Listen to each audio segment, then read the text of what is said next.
O kou fo ia lea ua whakapenga aku. O whalongolongo mani te toa whataranoa ngā le se usol sunga le ataua sa vea. Ele, o le lo tano ava le, I think, was it tano ava po le porkarame maisani o vai aso. O le nganga i fo.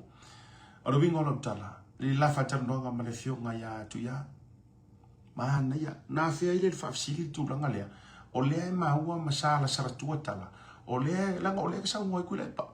O le tau tāpena fwere wa ai se vae ngā la tau te sui ngai. A vise la tau tangi. Ia, ile paroka. Mua. Ngā haru se sui ele i tāpi. O le kari ele ai. Le ai se sui ngā haru. Lona lua. O le ane mea la aoa i e kau au. Wa o ke rope kau ua kakase e tau ala va asi ngala kou menti le kau fai. Anga i sia fionga fwere ale le ua pea. Lona lua. O le tau o e whapea o le tupele na tufa. Ua tufa i le taimi. Oh my God. Ma ngai ora kari ako ia. Tino wa. Leu te le whai ato se si tu a mea tau te utu whapea. I'm bragging about this guy. But te loa. O le mele o lo fia ka ele leilanga whako whala inga pe o le toi ina le tuloa le sunga le tamar whale. Ma ngai ora kari. Se i vanga ngā le ka ngaka e whaawo ma sa tangi maraki a Apollo. Ngā pau a leo langa me whai. Ngā pau a leo langa me whai. Ia. O le sa iri. Kou se sira fo. E kasi are me le su e mai e ka kou e le fili. Whamai ngai sa ili mai le ki a Apollo e fasi e u ma whaakama ia. Yes, that's what the devil. He's eyeing e kilo mai. I se mea ngā ke saua i e u ma lia i ma rū ma fasi ma whakama ia. Pauanga, soli, e rengi a mi o kongu ngā mea ko ke o kaurangi, so ia ko ke kopi le angawa. So ia ko ke kopi le angawa. Wa rengi mea, whatu whai lau tala, mea le maua le tau whai, ma le kou whai, ma le tau wa ai maua lalo. A lele ua makua whaangangangai, ua whaakaukarangia o kou mea. Mai whai o mea o mare fast le o kou, mai kou nganganga mai e. Ua le engi e tau mea. Ua le ai ni a o tau mea.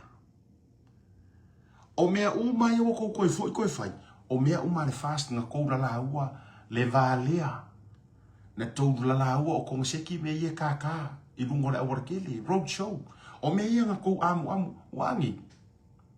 Ale o tau toi foi o mai toi fai. E o foi le ngangana o sa ilinga o le ame o tonu. O le ame o kou o mai ka o kou followers. O le ame. Sole. E le luangi ame o kou o le atua e kasi lava. E kasi lava. E whawhewhenga whaari e se ame o kou ia o kou. Ua whaaluanga ka kou o i whiwhiringa le a kou. Ua whaalua kou ke whaia inga ma kou palaru.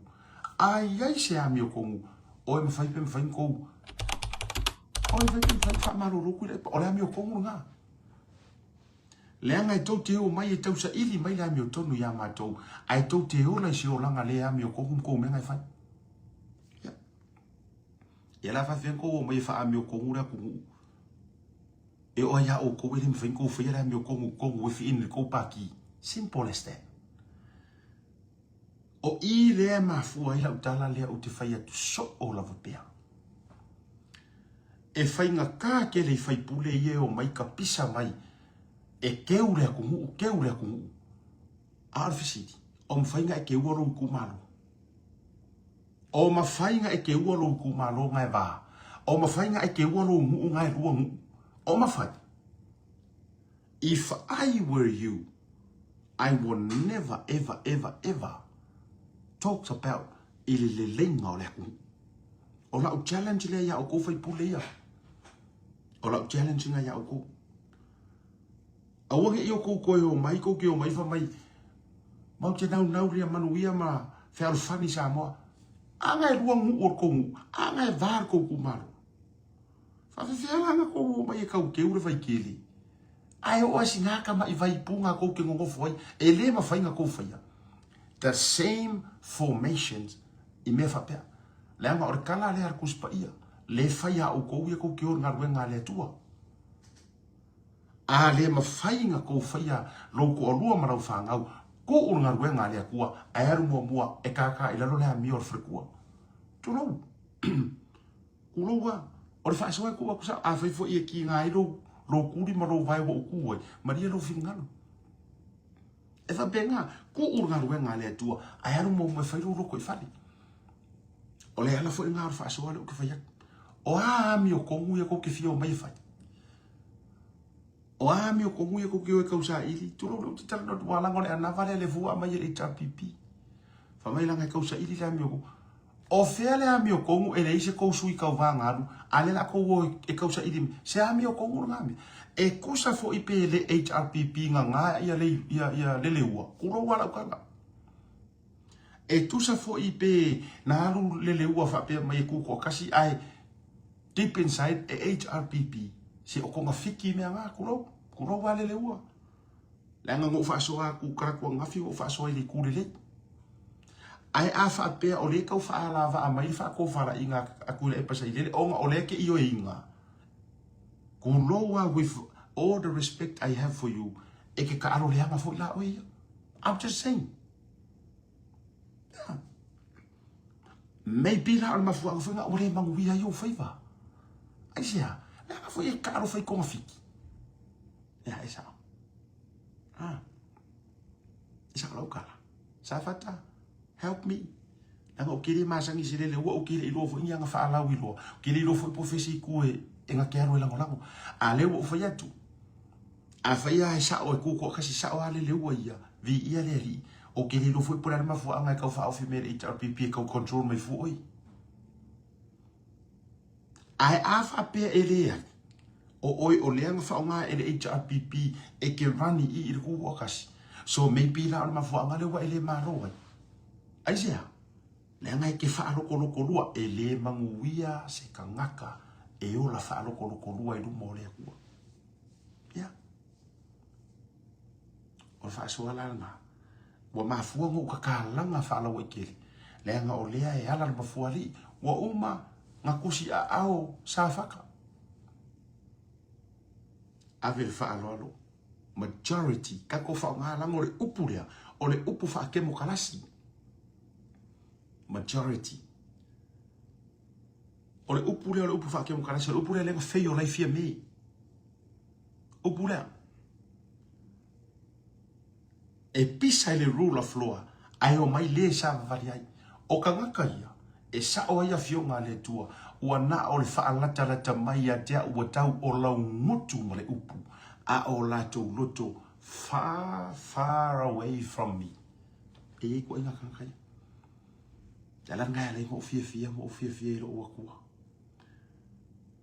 And I praise him and I acknowledge him il por kalam miringi.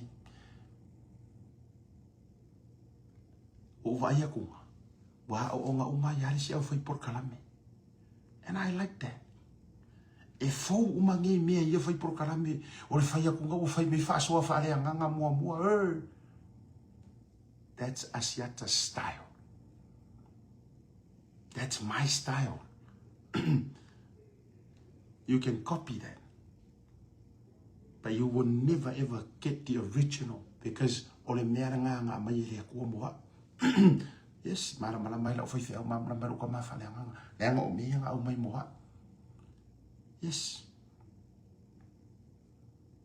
So I thank all of you le ko ke copy mai nga ya style nga. You can have it. But you will never ever get the original. E kasia asiaka. Kasia asiaka mal te ia. No, o kere fa yaku. Ai ese me o ke mika o me o fa ia ele tua mo. I praise him every day. Ngai ko kisi sila por kalame. E ro ngai lisi kai mi. Fa le nga fa so ako. E mua I honor the man who raised me and that is my God. Yeah. So vai lá o kofu ia kere nga ko kau kopi le melia. Be careful. Be careful. It was never designed for you. Eva pe oil scaling ai ki fai ai. Aru pe oil vai eva pe oil awala nga ki aru ai. Awar kopi fu scaling asia tai le. Ele malama oil melia nga mai ya hau. That was just for me. Yes. La nga ke fiu e ke fai ya. E ki nga iro ma fau e ke fiu e ke fai ya. Nga oro wikai. ese uma ka ko me alofa mai le tua ese wala le copy fuelesi but I'm okay, you can copy my style. E vera iskali fai mera o me pledi me pongi le peru o ile wa fa pe o leina o le iloa I me o le afa, but that's okay, that's okay. E fa pe nga so vuanga a ele copy o le ola nga le nga fai le a onga e ke ola copy iyo a faya o la mele nga fai le a onga nga a onga o ro copy nga le pau fo nga o le me ke faya o le me fai ke ro fe ko ai nga o ka copia iyo o le ala na o la o fa so le o ke fa a si I runga fa sa langa o me ya se furu afi kuloa e ka pungi uma fale o sio o fale o sio uma le fia ala langa e fia fai kara pepero e ma puni uma tu fa fonga le tunu aisea e ka woso aku ro e ka waru ro e ka fai me pepero e ka fai ro me oi I have no money, I have no 10,000 ia te ulaya o le fa so ale mo I sa fata awana I pulea mai tua ma fa so mai kua le ko fa le ainga sa ko mo fongo o le ainga malosi anga ile ia sisi ainga ngam fai ngo e la via I mai le fionga le kaulang ile ia se ainga ngam fai ngo ia upu mongi ma upu kaukingo ta ko wo ile kala wo mala malama kausa ilia po ai o mfai e mai kama mai salaya kasia le ainga nga le ainga malosi ainga sa ko mo fongo fo mai nga fe ausi fale fa o le uru nga kangifa o le ka ua I o upu ngai o ko falanginga wa winga o nei upu ko kile I o e alo mai ngi va la nga le ngo fie yo ko falanginga ko kile I o e alo mai ngi va ko kile I o e au mai ngi va lele